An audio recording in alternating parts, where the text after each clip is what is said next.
შემიძლია ეგ რომ ბიზნესად ვაქციო მე და გრძელვადიანად იყოს თუ დროპშიპინგი აუცილებლად მოკლევადიანი არის და მე რაღაც ეტაპის მერე შეწყვეტს მუშაობას. ძალიან კაი კითხვა. სულ მაგას გავიძახი რომ დროპშიპინგი არის იდეალური ბიზნეს მოდელი დასაწყებად. ან დროპშიპინგი რეალ ბიზნეს მოდელი. ჯერ მაგით დავიწყოთ რა. ანუ ვიღაცა რო გეტყვის რომ და დროპშიპერი, ანუ დროპშიპინგი პროსტა ბიზნეს მოდელი რა სხვაობაა ანუ e-commerce-სა და დროპშიპინგ შორის რა.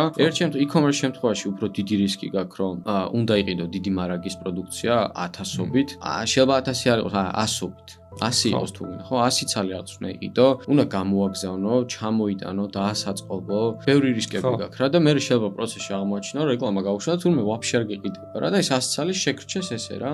როცა რეალურად მეორე პლანზე არის მეორე ბიზნეს მოდელი, რომელსაც ქვია დროპშიპინგი. დროპშიპინგის დროს უთანხმდები მწარმოებელს, ну რა თქმა უნდა ის ცალობაში უფრო ძვირად გაძლევს ამას, როცა 100 ცალი რო გიყიდა, რა თქმა უნდა ლოგიკურად უფრო იაფით აგიჟდება და მაგრამ სამაგერად აქ რა რისკი გაქვს, რომ რეკლამას უშვებ და ეგრევე ხვდები რა, თუ არ გეყიდება, ოკეი, დავიკიდებ, კაი და გადავალ სხვა პროდუქცია რა.